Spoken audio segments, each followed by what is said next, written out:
Makanya bagi saya sebetulnya nggak terlalu relevan lagi yang namanya pansel itu. Lah KPK-nya milik presiden kok. Mohon maaf sekarang kita lebih berharap pada kejaksaan ketimbang kepada KPK. Itu yang saya akan sampai ke situ, Ray. Makanya kepercayaan publik trust kepada KPK turun sejak tahun 2019. Momentumnya sekarang ada, Bang Akbar. apa? Bukti konkret dari buruknya revisi Undang-Undang KPK baru didengar masyarakat 2 hari yang lalu. Hakim Agung Ghazal Basaleh eksepsinya dikabulkan. Kalau belajar dari cara pembuatan pansel oleh presiden, itu memiliki kesan yang sangat kuat. Pansel ini harus melalui orang yang betul-betul bisa dipegang oleh Pak Jokowi. Gitu ya. Itu kenyataannya begitu. Nah, ini berat ini. Dan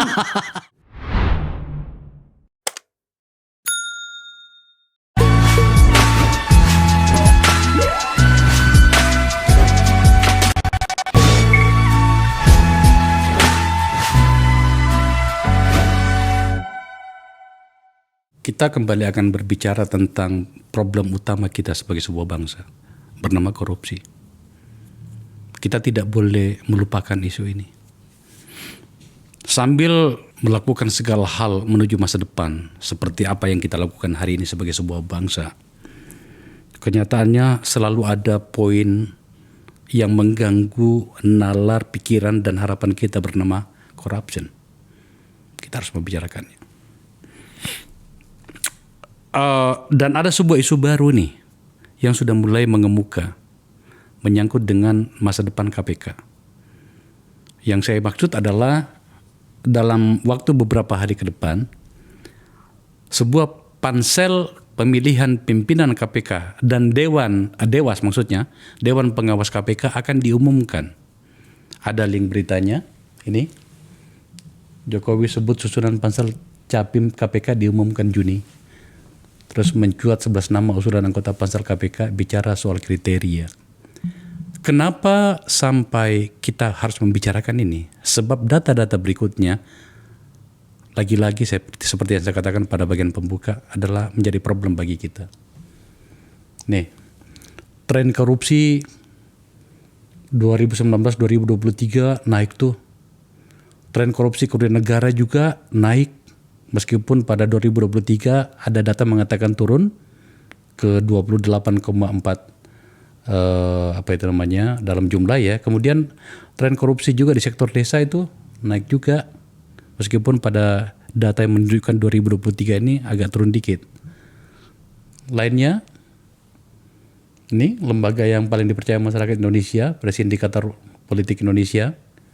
Ini berhubungan dengan kepercayaan itu menyangkut dengan apakah lembaga itu terserang oleh korupsi. Lanjut.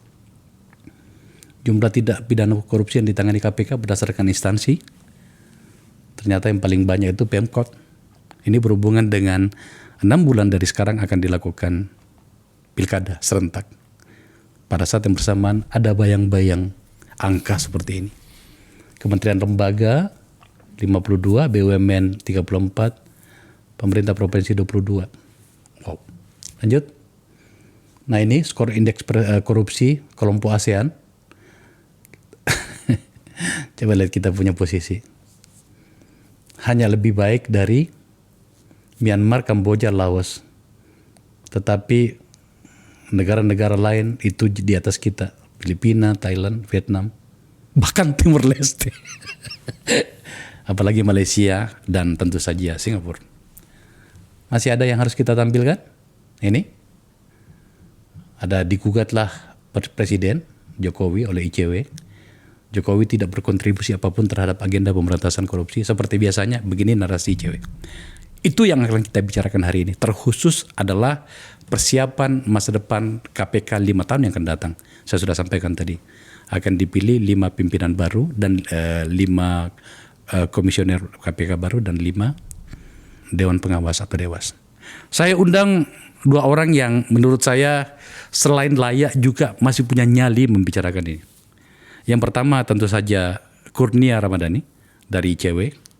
Kur, thank you ya. Oke, sama-sama Bang Akbar. Datang lagi ke sini. Udah lama lu nggak main ke sini? 3 tahunan. 3 tahunan ya. Iya, awal-awal hadirnya podcast ini you datang ke sini. Iya, betul. Dan yang kedua, sahabat saya nggak tahu masih marah nggak? Ray Rangkuti, karena saya lihat selama Pilpres kemarin itu ngamuk melulu.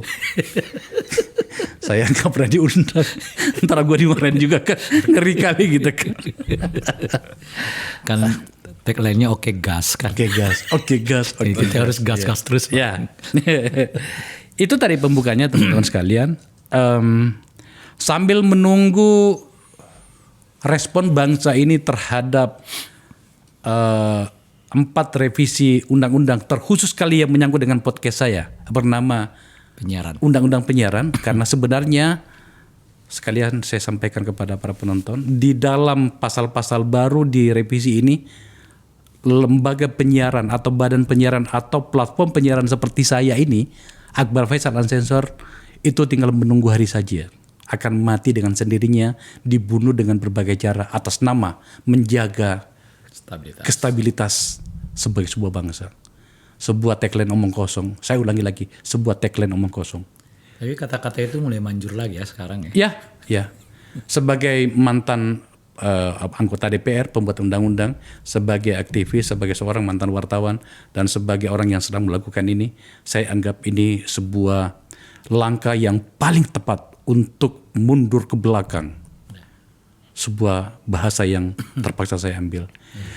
Saya tidak bisa basa-basi pada bagian ini. Jadi teman-teman sekalian, ayo, mumpung forum ini masih ada, ayo gunakan, ya. Tentu saja dengan seluruh kehormatan intelektual yang kita miliki. Kita kembali ke topik kita. Kur, sudah dapatkan informasi ini? Sudah. Bahwa akan ada pansel ya? Ya. Jelaskan kepada kita apa yang informasi yang you punya dan kemudian kenapa harus kita fokus lagi kepada isu-isu KPK. Saya gunakan kata fokus lagi tadi. Ya. Artinya pernah kita tidak fokus. Kira-kira gitu ya. Gimana Kur? Iya, Bang Akbar, sebenarnya panitia seleksi pimpinan dan Dewan Pengawas KPK, kalau kita mundur ke belakang, tahun 2019 sebenarnya harus dibentuk sejak bulan Mei. Bulan Mei. Oh, ini kan Mei nih? Ya, kita ambil video ini sudah akhir Mei. Iya. Jadi sudah rentang waktu tinggal 2 hari Mei. Tinggal 2-3 hari ke depan bulan Mei selesai. Oke. Dan kalau kita membaca VT berita yang Bang Akbar tampilkan, bulan Juni kabarnya sudah diumumkan. Meskipun kita tidak tahu awal Juni, pertengahan Juni, atau akhir Juni. Okay. Kenapa ini penting Bang Akbar? Karena KPK hari ini akan selesai 4 komisioner, 5 Dewan Pengawas KPK pada bulan Desember mendatang. Maka dari itu, semestinya dibentuk sejak bulan Mei. Karena pansel akan bekerja selama 2-3 bulan, akan dikembalikan ke Presiden, akan masuk proses politik fit and proper test. Pertanyaan akan muncul, apakah DPR saat ini atau DPR terpilih mendatang? Kan itu juga diskursus 5 tahun yang lalu, Bang Akbar. Karena kalau mengikuti ritme 2019, DPR existing 2014-19. Artinya yang sekarang ini? Yang sekarang. Okay. Tapi kalau di-delay terus-menerus, misalnya akhir Juni dibentuk, maka besar kemungkinan DPR mendatang. Apa yang kau khawatirkan, Kur, kalau DPR 2024-2029 yang akan mengetok palu pansel ini? Bang Akbar, pelantikan DPR itu bulan Oktober. Tanggal 1 Oktober. Tanggal 1 Oktober. Biasanya ketika dilantik akan sibuk tentang undang-undang MD3, penentuan siapa masuk Komisi 3 dan lain sebagainya. Ketika itu terjadi, akan besar kemungkinan fit and propernya akan lambat dan bisa deadlock, Bang Akbar.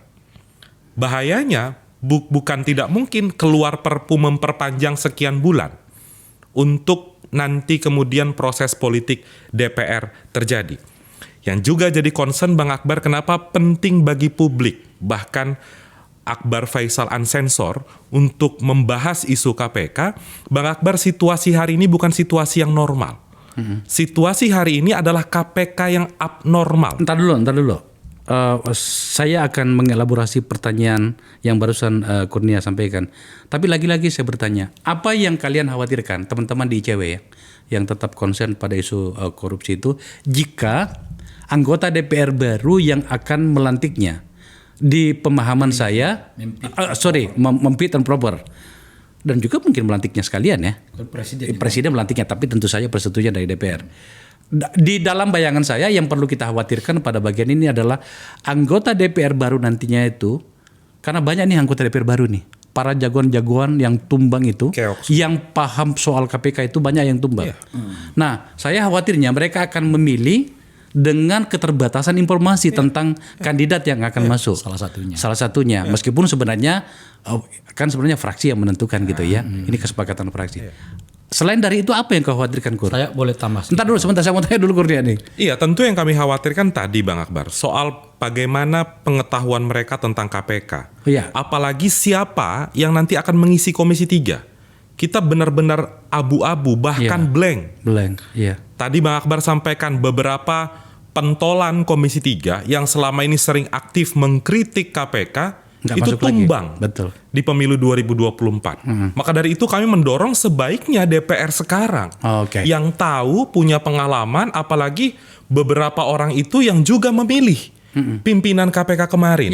Iya. Tentu saja dia punya pikiran orang ini layak atau tidak dan segala macam. Oke, saya ke Ray. Apa catatanmu, Ray? Saya di luar itu Bang ya. Yang saya lihat ini adalah soal ketaatan kita untuk mengeksekusi jadwal-jadwal kenegaraan. Oke. Ini agak abai di eranya Pak Jokowi ini. Banyak ketentuan-ketentuan yang semestinya sudah harus diselesaikan menurut jadwal ketatanegaraan itu molor, tertunda, dan terus-menerus kita mempermaklumkannya. Karena tingkat kepuasan Pak Jokowi itu kata orang sampai 80%. Jadi mengkritiknya sama seperti mengundang orang membuli kita, kira-kira begitu tuh. Nah, ini tadi Bung Kurnia udah mengatakan mestinya pembentukan pansel ini sudah harus dilakukan bulan Mei. Kenyataannya mundur ke Juni. Dan seterusnya gitu. Padahal ini berhubungan dengan soal ketaatan kita pada jadwal, ya kan, ketatanegaraan yang sudah diatur. Nah, kalau kita terus-menerus begini, ya tidak ada lagi yang namanya kepastian jadwal.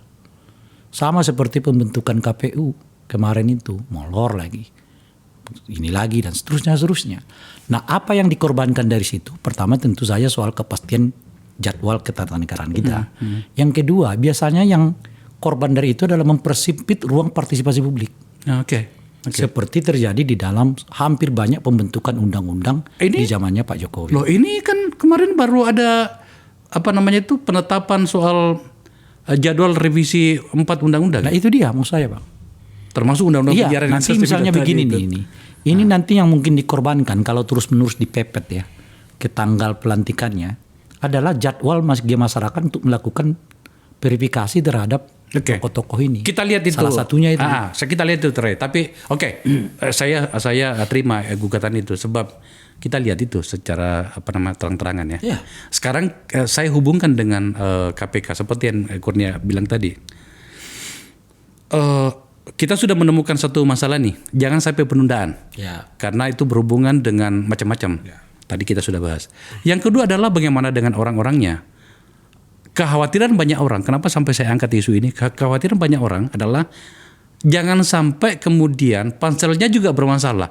Pasti produknya bermasalah dong. Nanti ini yang saya mau elaborasi nih. Kalau pada bagian itu apa catatan Ray? Yang saya belum bisa berbicara soal pansel KPK, tapi kalau kita berbicara tentang pansel-pansel pembentukan lembaga negara lain, dan maksud saya lembaga independen negara lain, yang paling dekat dengan kita itu adalah KPU dan Bawaslu, itu ternyata bermasalah sekali.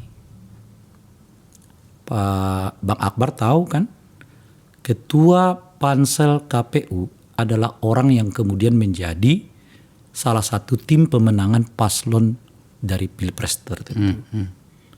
Bagaimana bisa mengukur independensinya?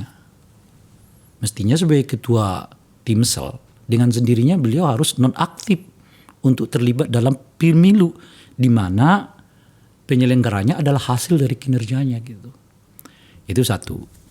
Nah, yang kedua, Apa yang kita dapatkan dari KPU Bawaslu yang sekarang bekerja di bawah ekspektasi. Saya nggak usah mengulang-ulang bagaimana Hakim MK berkali-kali menegur KPU, berkali-kali menegur Bawaslu. Bahkan sampai pada taraf yang disebut mungkin dengan jengkel kan. Bagaimana ini politik uang terjadi di mana-mana, Bawaslu malah nggak ada laporannya kan. Yeah. Kan kata MK dan sebagainya. Nah, mengapa kinerjanya menjadi lemot gitu lah istilah sekarang itu? Karena terindikasi bahwa para penyelenggara pemilu ini beririsan dengan kepentingan partai-partai politik tertentu. Oke, Ray, saya terima itu karena tentu saja kami punya banyak catatan di sini. Ya. Tapi karena poin kita ini adalah ke KPK, saya gini. Kamu kan bukan orang yang awam soal ini. Enggak, saya mau mengatakan karena kita kan belum dengar nama-nama macam-macam dan sudah ada nama nantinya kita dengar. Iya, makanya. Okay. Jadi kita belum bisa tracking kan. Tapi kalau belajar dari cara pembuatan pansel oleh presiden itu memiliki kesan yang sangat kuat. Pansel ini harus melalui orang yang betul-betul bisa dipegang oleh Pak Jokowi. Gitu ya.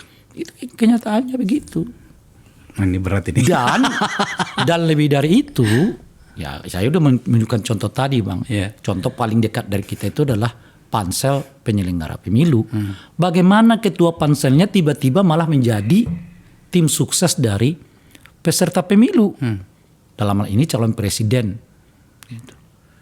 Kan etikanya mestinya nggak ada terjadi yang seperti ini. Yang mau kita sebutkan itu adalah pansel ini harus betul-betul lahir dan tumbuh dari orang yang benar-benar bisa mengindikasikan dirinya, menyadari dirinya, dia hanya di-SK-kan oleh presiden, bukan orang presiden. Gitu.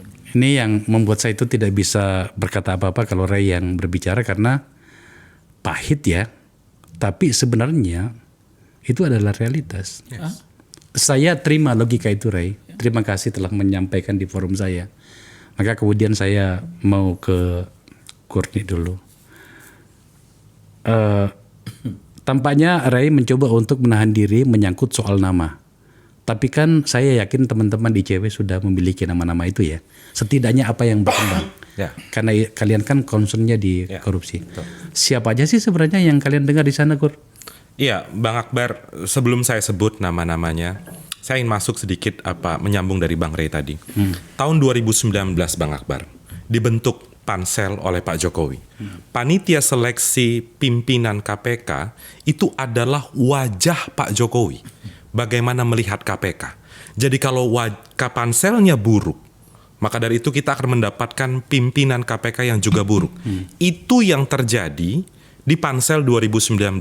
Kalau boleh tahu, sekedar merefresh ingatan saya, waktu itu siapa panselnya ya? Ketuanya Bu Yenti Garnasi. Oke. Dulu sempat kita bahas juga Bang Akbar dalam podcast ini juga, bagaimana kritik kami layangkan ke sana. Apa kritik kami terhadap pansel dulu yang mestinya dijadikan pembelajaran oleh Pak Jokowi? Pertama Bang Akbar, pansel-pansel yang dibentuk tahun 2019 terindikasi kuat konflik kepentingan. Ada beberapa orang yang kami deteksi ternyata dekat dengan institusi penegak hukum tertentu. Tercermin dari apa? Ketika mereka bekerja, mereka mengeluarkan statement. Mereka bertindak seolah-olah memberikan karpet merah kepada institusi penegak hukum. Seolah-olah KPK itu komisionernya harus diisi oleh penegak hukum. Bagi kami itu mitos.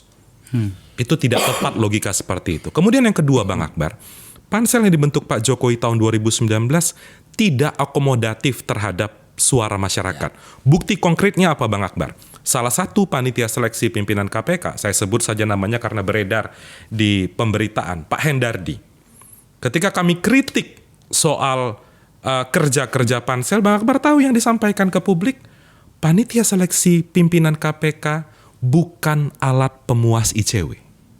Bayangkan, itu diucapkan ke publik. Padahal pansel bekerja, apa salah satu tujuannya? Untuk menyerap aspirasi masyarakat.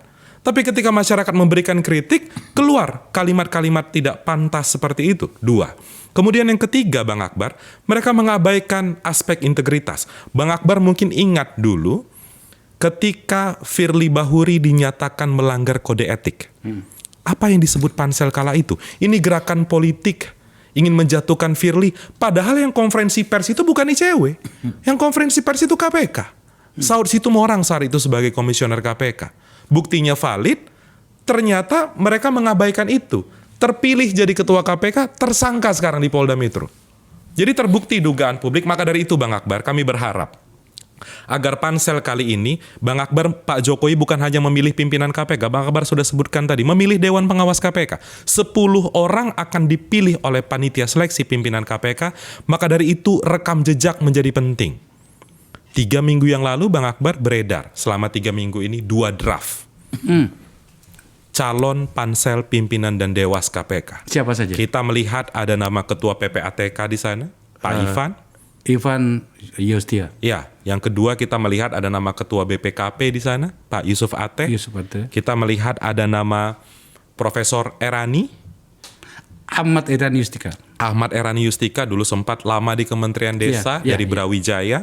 Kemudian ada nama Nezar Patria. Nezar juga masuk. Wamenkominfo, namanya cukup beredar. Dan Bang Akbar, di draft yang kedua muncul nama ketua pansel 2019 dulu. Siapa? Ada nama Bu Yenti di sana.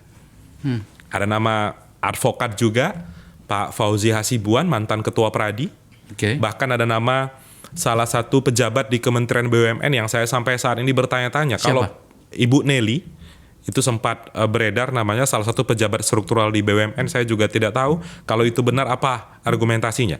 Selain itu Bang Akbar, yang menarik juga dibahas, Koordinator Staf Sus Presiden Mas Ari Dwi Payana mengatakan komposisi pansel 9 orang, 5 pemerintah, 4 masyarakat.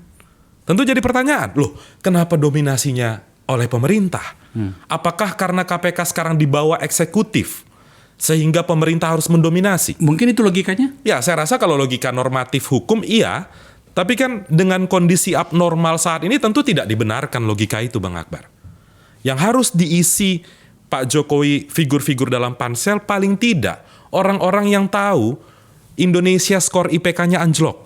Orang-orang yang tahu KPK itu berada di peringkat 7 kepercayaan publik. Ketika dia tahu itu, maka dia akan bekerja berdasarkan realita permasalahan yang ada. Kalau mereka bekerja seperti bekerja biasanya saja, kita akan mendapatkan Firly lagi, orang-orang seperti Firly. Kita akan mendapatkan orang-orang seperti Lili Pintauli yang juga hengkang dari KPK karena melanggar kode etik. Hengkang atau dipecat?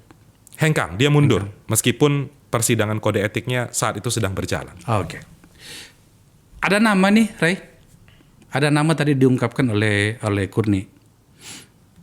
Saya pengen tahu, tentu saja dengan seluruh pencapaian di ruang publik menyangkut dengan kritisisme yang kau bangun. Susah mengatakan bahwa pansel ini bisa mandiri, independen. Saya. Kenapa?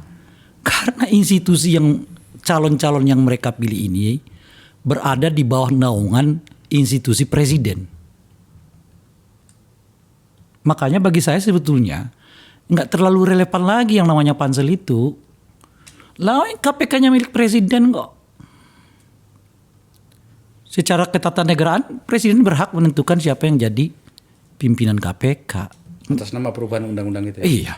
Mengapa harus basa-basi lagi? Pakai pansel lah, inilah, dipilih oleh DPR lah.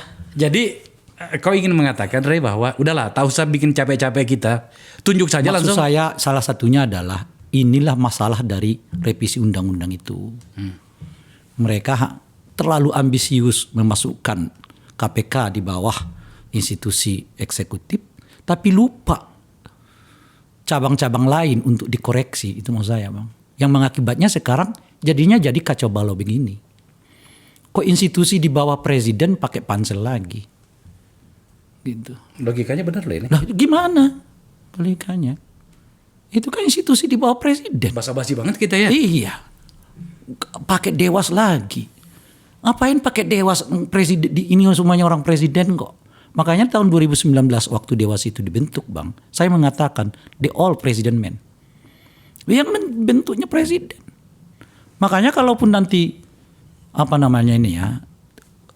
taruhlah kita menyebut orang ini bagus semua nih, misalnya begitu ya, macam-macam dan sebagainya itu. Tapi kalau presiden mengatakan aku maunya yang itu loh, pansel mau ngomong apa? KPK-nya KPK aku kok. Dalam pikiranmu kondisi hari ini dan karakter Pak Jokowi kira-kira Sangat mungkin itu terjadi. akan dilakukan. Sangat mungkin itu terjadi. Aku maunya itu. Gitu. Ya pokoknya nama-nama ini masukin ya. Ditipal lah dan sebagainya gitu. Oke, katakanlah misalnya kita masih berada pada frame bahwa KPK itu harusnya apa itu mandiri, independen, bebas dari segala macam. Katakanlah seperti itu ya. Kita abaikan dulu pikiran kita bahwa ternyata dia sudah menjadi anak buahnya Saya presiden. nggak bisa mengabaikannya, Bang. Karena setahun terakhir ini udah kelihatan kok efek dari revisi undang-undang KPK itu kan. Kinerja KPK kita akibat dari revisi undang-undang KPK itu apa yang terjadi? Mohon maaf sekarang kita lebih berharap pada kejaksaan ketimbang kepada KPK. Itu yang saya akan sampai ke situ, Ray. Makanya gini loh, Ray. Oke, pelan-pelan. Saya terima logika ini, benar juga, Kurni. Ray mengatakan, ngapain sih kita harus basa-basi? Merepotkan kami yang sudah repot ini kan. Sudahlah presiden tunjuk saja. Secara undang-undang dia memiliki kewenangan itu. Itu di bawah dia. Kalau kita mau gunakan logika yang sedikit agak netral mengatakan gini, presiden menginginkan pemberantasan korupsi secara efektif, maka ini orang-orangnya. Kan lebih bagus begitu ya? Apa catatanmu? Kan itu pun juga pernah terjadi kan. Misalnya ada praktek dalam ketatanegaraan kita yang begitu. Oke. Kapolri ditunjuk oleh presiden, disepakati oleh DPR. Kan selesai. Nggak ada namanya pansel-panselnya tuh. Ya paling kan ada 3 institusi yang memilih mengusulkan nama kan. Pun juga Panglima TNI dan seterusnya. Ya karena memang ini semua berada di bawah institusi presiden. Maka memasukkan Kapolri ke DPR, memasukkan Panglima ke DPR, Kejaksaan ke DPR. Itu juga aneh gitu loh Bang. Apalagi KPK kan sama. Itu Pansel itu dibutuhkan kalau institusinya kayak KPU kan. itu sudah harus revisi konstitusi itu kalau yang Bukan konstitusi Bang. Itulah keanehan dari revisi undang-undang yang nggak disadari. Karena terlalu ambisiusnya itu loh. Untuk yang pada tujuannya kan sebetulnya KPK ini harus dibawa kontrol presiden. Iya. Tapi elemen-elemen yang lain dilupakan. Nah salah satunya adalah soal ini kan. Enggak, tapi kan pertanyaanku tadi saya butuh jawaban Murai. Anggaplah bahwa Aku nggak bisa menganggap. Karena udah di depan mata kita kenyataannya. Tadi disebut, lihat abang tuh. ya, Coba data yang tadi tuh. Nih Bang. ya, Siapa korban KPK sekarang yang paling banyak? ya, Pemkab Kemkot. DPR-nya mana? turun kelas malah ya. Ya, Sekarang yang menangani 200 triliun itu siapa? Bukan KPK kok. Kementerian lembaga, BUMD. Mestinya ada swasta ini. apa? Kan banyak pengusaha-pengusaha juga yang dijerat ya kan. Iya. Berapa? Lihat ini. Nilainya dulu. Tuh. Potensi kerugian. Bukan karena kasusnya menurun, bukan. Potensi kerugiannya. Karena yang ditangkap Pemkap gitu loh Bang. Mana ada yang ditangani KPK 200 triliun. Yang ditangani KPK 100 triliun. Ya makanya turun 28% dari 2002 42, sekian persen. Pada saat yang bersamaan kualitas korupsinya menjadi semakin canggih. Makin bukan. Enggak Bang, kualitas korupsi kita ini makin jor-joran bukan makin canggih. Canggih. Yang loh. canggih itu mungkin 2019 ke sono, orang takut pada KPK. Jadi cari segala cara untuk memungkinkan KPK enggak ngendus. Sekarang terang-terangan Bang. Bansos terang-terangan diserahkan Jadi juga. beberapa teman-teman di luar negeri, orang Indonesia Ya. yang sudah memilih tinggal di luar negeri itu kan kebetulan teman-temannya. Itu pertanyaannya yang paling saya nggak bisa jawab itu gini, Bang, itu media itu beneran itu menulis itu jumlah kerugian negara yang dikorupsi orang-orang ini sampai triliunan, 271 triliun, 50 triliun, itu beneran? Saya bilang, masalahnya apa? Dia bilang, nggak sampai di akal saya. Di sini seorang gubernur katakanlah di Amerika menggunakan fasilitas publik, misalnya itu helikopter gitu ya, itu sudah harus mundur dia. Padahal mungkin kerugian di situ hanya sekitar 10 juta, 20 juta. Di Jepang menteri belum divonis tapi sudah mundur. Beberapa diantaranya itu lompat dari ketinggian atau merobek perutnya sendiri. Jujur saja kadang-kadang ini seperti canda ya, tapi kan terlalu satiris ini bahasa ini kan. Kurni, oke, kita lagi-lagi harus membicarakan soal pansel dan bagaimana turunannya nantinya.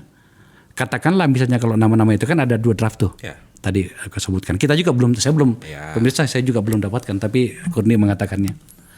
Apa risiko terbesar bagi kita jika kemudian orang-orang ini nantinya benar itu adalah pansel dan kemudian memilih orang-orang yang Ray tadi sudah mengatakan, nah enggak, saya sudah tidak layak membicarakan ini katanya. Karena itu. Bang Akbar, ada 2 problem di KPK hari ini. Oke. 1 problem revisi Undang-Undang KPK, 2 problem pemilihan pimpinan KPK. 2 kejadian ini terjadi periode tahun 2019. Maka dari itu, indeks persepsi korupsi kita anjlok 2019 ke 2020 sampai 2023. Belum kunjung membaik. Kepercayaan publik trust kepada KPK turun sejak tahun 2019. Momentumnya sekarang ada, Bang Akbar. Apa? Apakah realita yang disampaikan Bang Ray tadi, ICW tidak yakin, kami amini juga itu. Namun untuk mengubah KPK, momentumnya ada, yaitu saat proses seleksi pimpinan KPK. Maka dari itu kami mengambil pilihan untuk tetap mengawal proses ini. Bang Akbar, bukti konkret dari buruknya revisi Undang-Undang KPK baru didengar masyarakat 2 hari yang lalu. Hakim Agung Ghazal Basaleh eksepsinya dikabulkan di Pengadilan Negeri atau Pengadilan Tipikor Jakarta. Apa alasannya, Bang Akbar? Karena Direktur Penuntutan tidak diberikan delegasi kewenangan oleh Jaksa Agung. Bagaimana sederhananya bahasa putusan ini? Saya katakan, pimpinan KPK, Bang Akbar, revisi Undang-Undang KPK itu dicabut statusnya sebagai penyidik dan juga penuntut. Kalau logika putusan Ghazal Basaleh itu digunakan oleh setiap terdakwa korupsi, digunakan oleh setiap terpidana korupsi, bebas itu semua, Bang. Pasti bebas. Pasti bebas. Dan Dengan logika itu. Dan semua peradilan yang dilakukan di mana KPK sebagai penuntutnya batal demi hukum Batal setelah demi putuskan hukum itu. gara-gara putusan itu. Clear gara-gara revisi Undang-Undang KPK.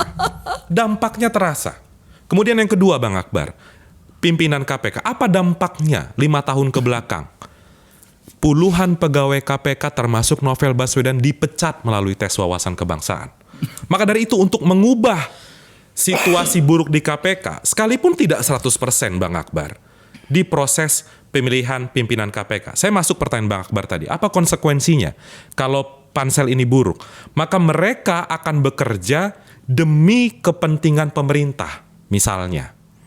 Kemudian yang kedua, kalau panselnya disusupi oleh warna politik tertentu, dia akan bias ketika melihat sosok pimpinan KPK. Kalau dia tergabung atau punya afiliasi dengan institusi penegak hukum, maka yang dilakukan adalah silahkan kepolisian daftar, silahkan Kejaksaan Agung daftar. Apakah salah? Tidak. Di dalam undang-undang tidak dilarang. Namun kalau itu yang dijadikan fokus, tentu itu keliru.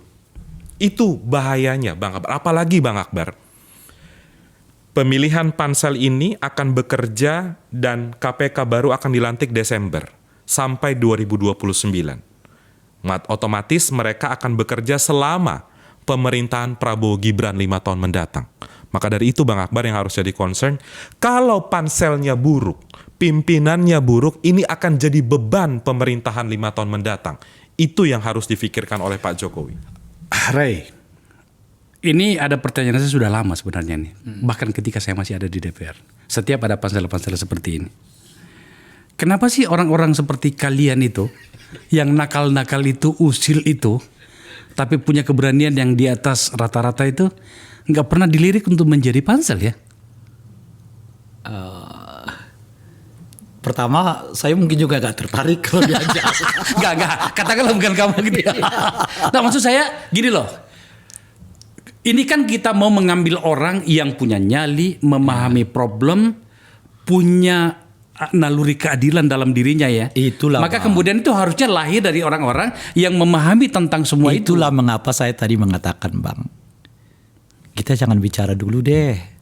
kemandirian, independensi dari pansel ini, kita harus datang dulu dari kekuasaannya. Punya kemauan nggak untuk mencari yang orang-orang betul-betul objektif dalam konteks pemberantasan korupsi. Itu yang saya sebutkan tadi, Bang. Sebab kalau kekuasaan menginginkan itu, dia pasti cari orang-orang yang betul-betul memiliki gairah pemberantasan korupsi sebagai pansel. Nah, kalau ia menunjuk orang-orang yang panselnya saja dipersoalkan orang, artinya presidennya nggak punya konsen. Nah itu makanya menurut saya lanjutan dari pertanyaan itu, apa iya presiden independen betul terhadap pansel ini? Menurut Tidak. Apalagi mohon maaf, presiden yang mau lengser. Karena dia yang ciptakan KPK sekarang. Itu satu. Kalau presiden yang masih bertahan 5 tahun, dia masih bisa kontrol tuh KPK. Kalau presiden yang mau lengser, Bang. Abang membaca ya kemana arah ngomongan saya ya kan. Anaknya jadi wakil presiden. Ada anaknya yang lain mungkin jadi gubernur. Ada anaknya yang jadi ketua partai. Orang akan buka file-file. Abang mengerti kan maksud saya? teruskan bahasamu. Ya, Saya biarkan. Cukup segitu aja. Segitu aja. Pertanyaannya, apa iya presiden yang mau lengser ini dengan keterkaitan politik yang sangat erat dengan sesudahnya itu membiarkan pansel datang dengan wajah yang objektif? Kalau misalnya setelah tayangan ini tiba-tiba kemudian kearifan nasional itu datang kepada atau di benak para pengambil kebijakan kita, Yuyu ditunjuk sebagai pansel, itu bersedia kan? Kan saya udah mengatakan saya enggak mau. Enggak boleh gitu dong. Lu mengkritisi tapi menolak enggak benar juga, Rey. Enggak benar dong.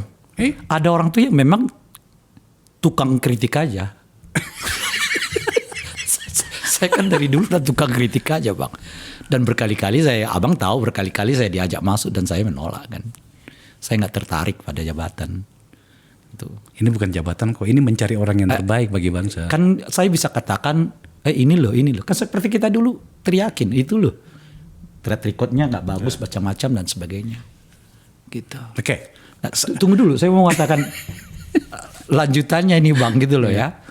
Nah dalam konteks kayak begitu, bagi saya akan sulit untuk mencari betul-betul orang yang independen. Itu satu. Nah yang menarik ke pertanyaan abang tadi tuh, yang awal.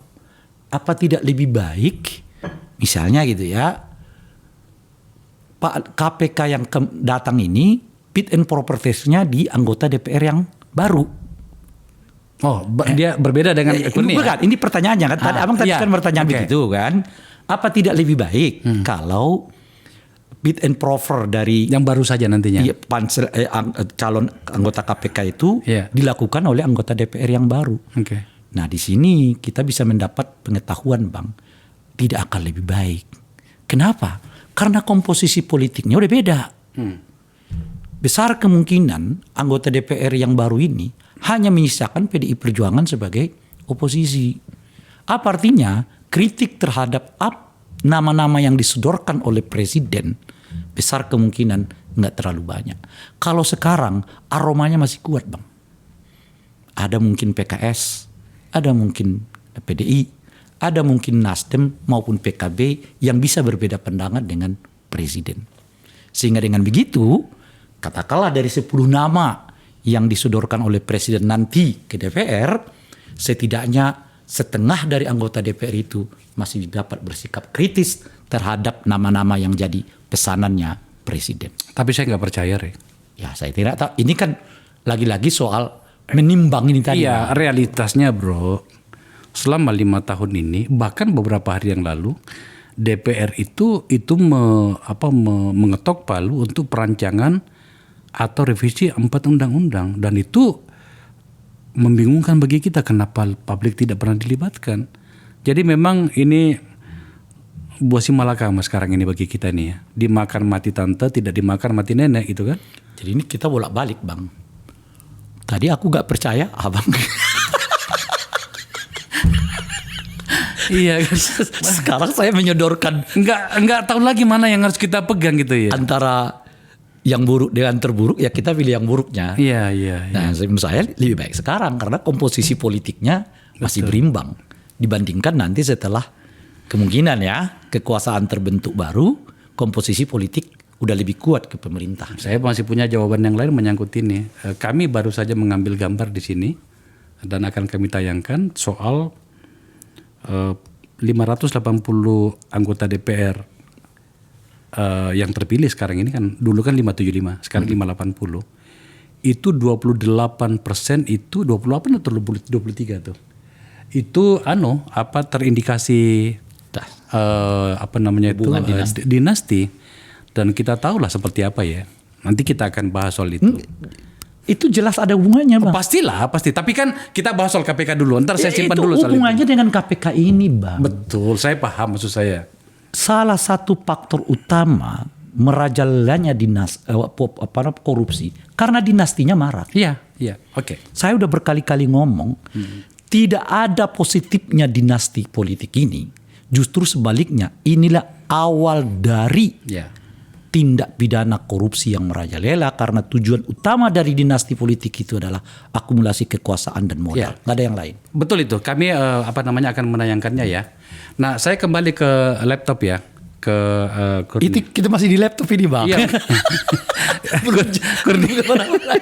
Kurnia, kalau misalnya ICW dilibatkan, ya, meskipun saya tahu itu sangat kecil kemungkinannya ya. Oke. Beberapa nama tadi pansel sudah kita bahas. Nah, sekarang kita menyebutkan kriteria orang-orang yang akan dibahas oleh pansel itu. Kita berandai-andai. Kita berimajinasi. Satu-satunya yang kita miliki sekarang ini adalah berimajinasi. Meskipun bahkan imajinasi itu pun juga mau dibunuh melalui undang-undang. Orang seperti apa sih sebenarnya yang harus memimpin KPK loh, Kurnia? Tadi Ray mengatakan sesuatu yang saya pengen mulai kita bahas pada segmen ini adalah hari ini realitasnya Kejaksaan Agung menunjukkan kinerja yang luar biasa. Ada keberanian. Sampai ada drama-drama di Kejaksaan Agung kemarin kan gitu ya. Saya tidak terlalu tertarik membahas itu meskipun saya paham situasinya. Apa yang akan kalian lakukan di ICW kalau situasinya seperti itu? Ya, yang pertama Bang Akbar, kalau kita belajar dari kesalahan 5 tahun ke belakang dengan sosok seperti Firly Bahuri dan 4 komisioner KPK lain, kita membutuhkan pimpinan KPK yang bersih rekam jejaknya. Jangan lagi ada pentoleriran terhadap pelanggaran-pelanggaran. Tidak hanya pelanggaran hukum, Bang Akbar. Tapi yang harus dilihat adalah bagaimana rekam jejak etiknya. Karena ini menjadi penting, Bang Akbar. Ini akan menjadi batu sandungan ke depan. Dulu Firly sudah diingatkan, diabaikan. Terbukti melanggar kode etik, terbukti memeras Syahrul Yassin Limpo bahkan puluhan miliar. Udah dijadi tersangka di Polda Metro Jaya 1. Kemudian yang kedua, Bang Akbar, kita butuh pimpinan KPK yang tahu problem korupsi hari ini sehingga dia bisa menjadi berani. Problem korupsi hari ini adalah korupsi politik. Mayoritas yang ditangani KPK sejak KPK berdiri, Bang Akbar, 30% itu berasal dari sektor politik. Sekarang Bang Akbar menghadapi sektor politik takut. Menghadapi sektor politik keok. Contoh realnya, Harun Masiku. 4 tahun buron, Bang Akbar. Kita tidak tahu Harun Masiku ini siapa sebelum tahun 2019. Selain Harun Masiku, Bupati Sidoarjo. Tak lama ketika KPK ingin memproses hukum, kejadian politiknya mendukung salah satu paslon. Apakah karena itu KPK takut? Itu menjadi diskursus di tengah masyarakat. Dalam kasus Bansos. Tapi setelah pemilu tersangka. Setelah pemilu tersangka. Belum ditahan, Bang Akbar sekarang. Belum ditahan. Oke. Selain itu juga kita melihat dalam kasus Bansos ada beberapa anggota DPR juga yang sudah disebut dalam proses persidangan tapi tidak ada tindak lanjutnya. Edi Prabowo gembar-gembor kasus besar segala macam, tuntutannya cuma 4 tahun.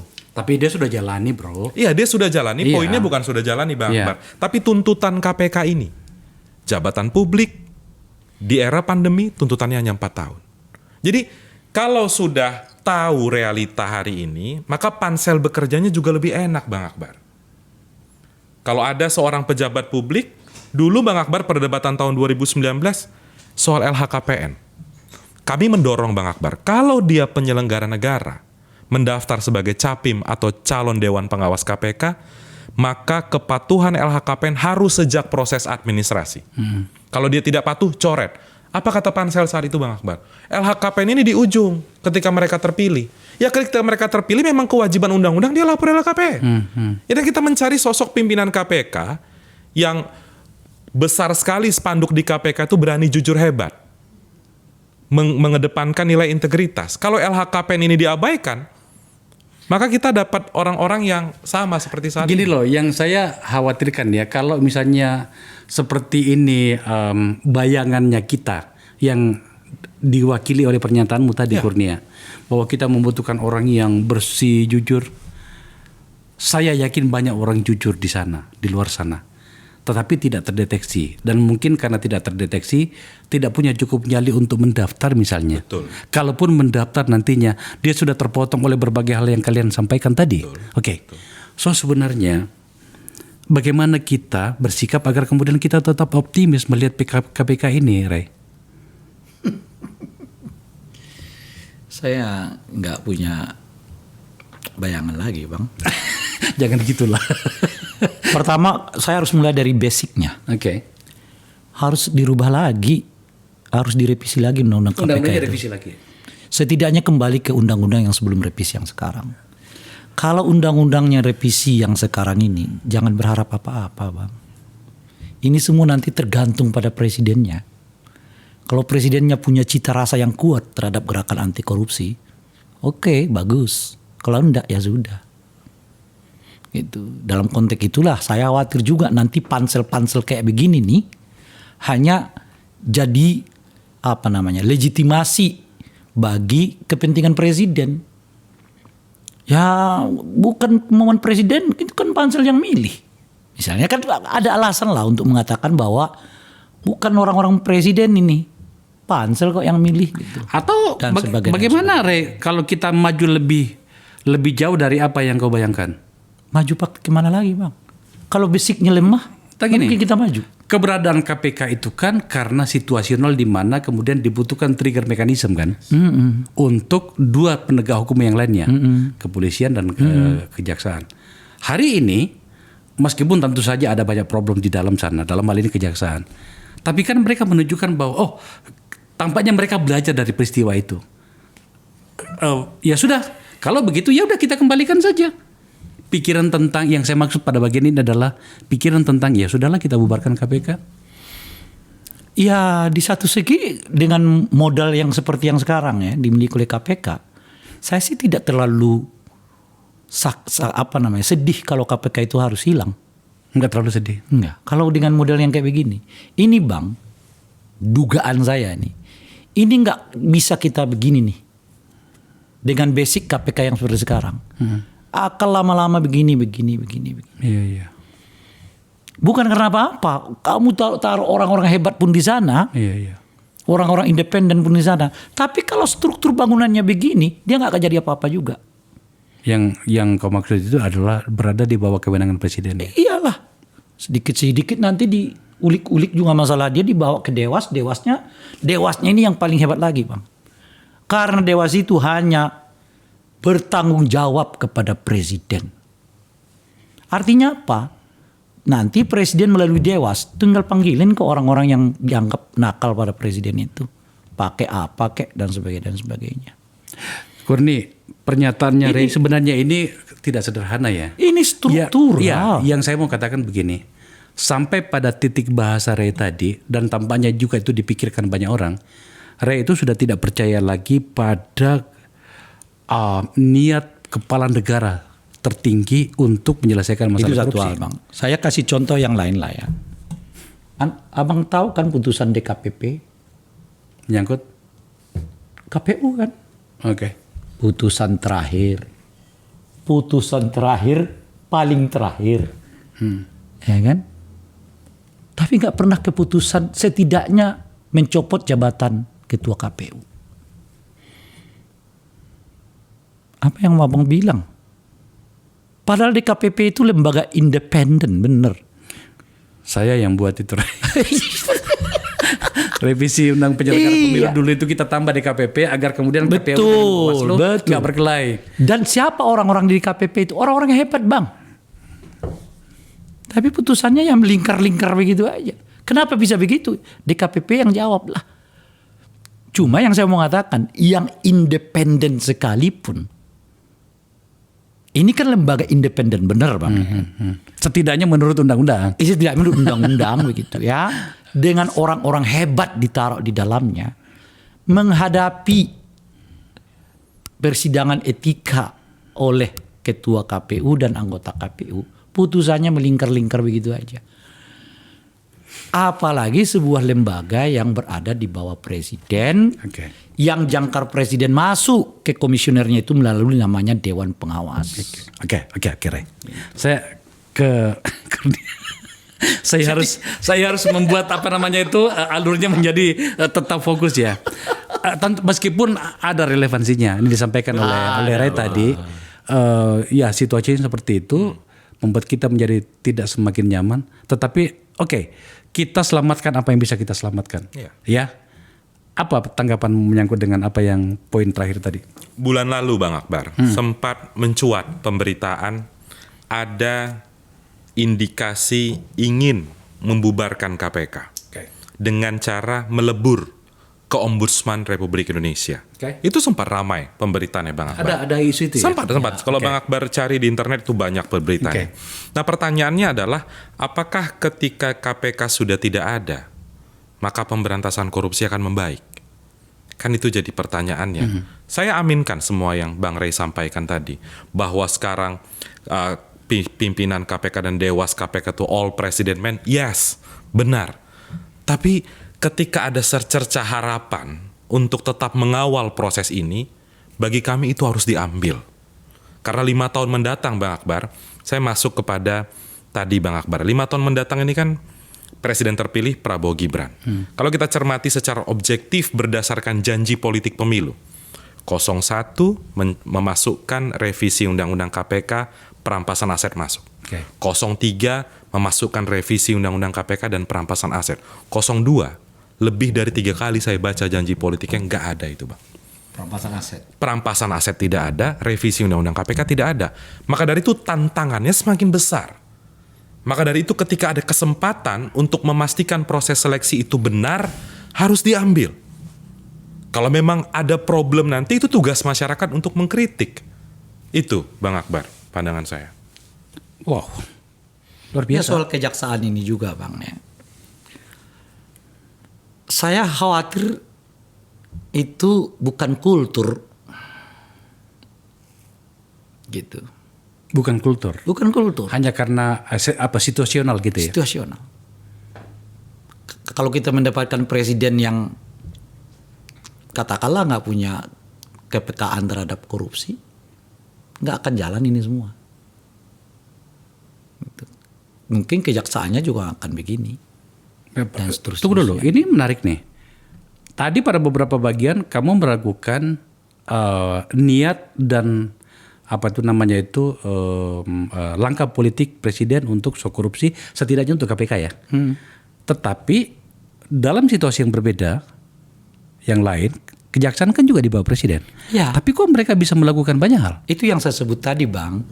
Jangan-jangan ini bukan kultur. Lah iya, tetapi kan ternyata itu bisa dilakukan di Bisa sana. kalau presidennya is okay. Itu maksud saya. Cuman presiden ini melakukan suruhan, pembiaran, atau itu objektif dilakukan oleh kejaksaan. Menurutmu? Ya saya tidak tahu. Cuma yang bisa saya katakan kayaknya ini bukan kultur. Itu loh Bang. Dan jadi menarik Bang Akbar. Kalau sekarang banyak yang mengapresiasi kejaksaan, iya kami juga mengapresiasi itu. Tapi Bang Akbar, yang sering orang lupa, kita sebutin kasus-kasus besar kejaksaan. Jiwasraya, Asabri, kasus korupsi BTS, minyak goreng, dan sekarang ada beberapa kasus terkait dengan timah 300-an triliun. Pertanyaan refleksinya Bang Akbar, dalam kasus Jiwasraya atau Asabri, berapa sih yang udah kembali ke negara? Ya. Esensi pemberantasan korupsi itu kan tidak hanya memenjarakan orang. Ya. Setuju. Kalau konferensi pers puluhan triliun, sampaikan juga dong berapa yang udah kembali ke negara. Ya. Berapa uang pengganti yang sudah dieksekusi. Kalau itu belum dilakukan, belum baik-baik benar sebenarnya. Itu yang saya sebut. Ini kayaknya bukan kultur, Bang. Ya. Dan Bang Akbar, ini penting juga disampaikan. 1 bulan yang lalu ada pernyataan menarik dari Komisioner KPK Alexander Marwata. Dia mengatakan secara terbuka, kami sebenarnya menunggu untuk dipanggil oleh Presiden rapat antara KPK, Kejaksaan, dan Kepolisian. Kemudian saya tanyakan, selama ini nggak pernah Presiden memimpin rapat penegakan hukum pemberantasan korupsi? Nggak pernah. Jadi sebegitu tidak concernnya Pak Jokowi terhadap isu pemberantasan korupsi. Itu, Bang Akbar. Itu, Bang. Nah, ada solusi lain. Apa? Tidak melalui KPK. Apa itu? Ya, mendorong undang-undang pemberantasan aset. Perampasan aset. Tapi tadi Kurni menyampaikan sebuah realitas politik meskipun sudah lewat ya, yang menarik. 01 mengajukan Perampasan aset. aset, 03 juga. 03 juga, 02 tapi nggak? katanya 2-3 kali dia baca itu 02 nggak ada. Itulah makanya. Emang 4 undang-undang yang Bang Akbar sampaikan tadi ada perampasan aset? nggak ada. Nggak ada. Padahal Pak Jokowi berulang kali menyampaikan perampasan aset ini penting. Kami berharap surpres sudah dikirimkan.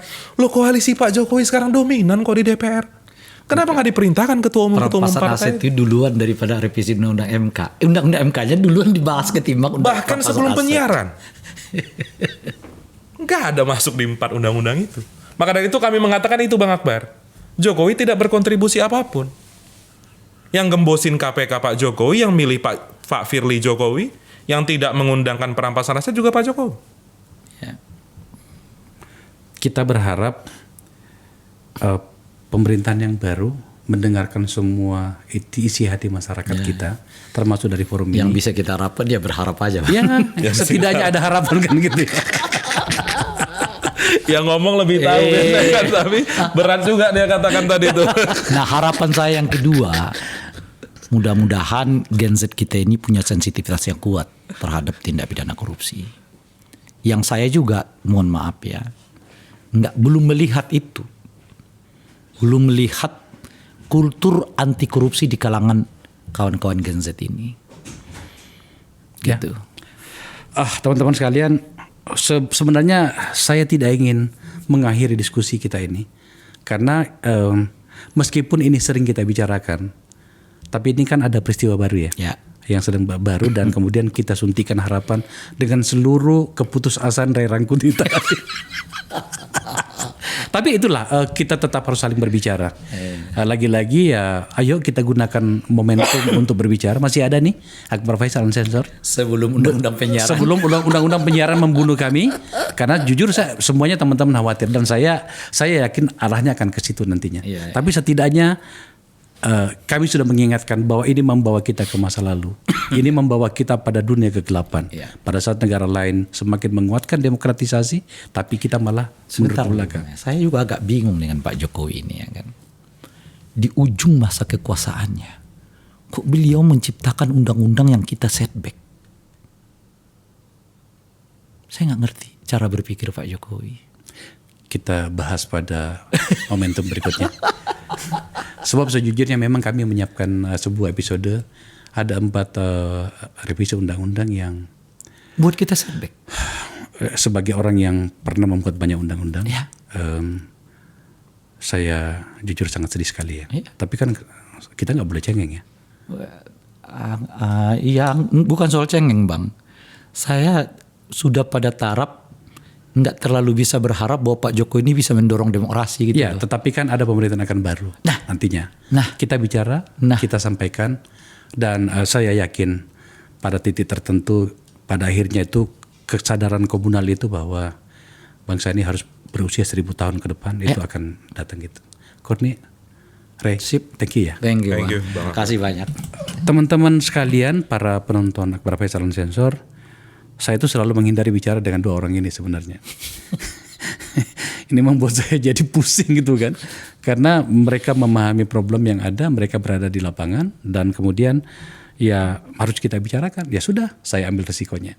Apapun namanya, dengan seluruh kekhawatiran yang ada pada kita, ayo kita melihat pada komunitas terdekat kita. Komunitas terdekat kita itu bernama keluarga.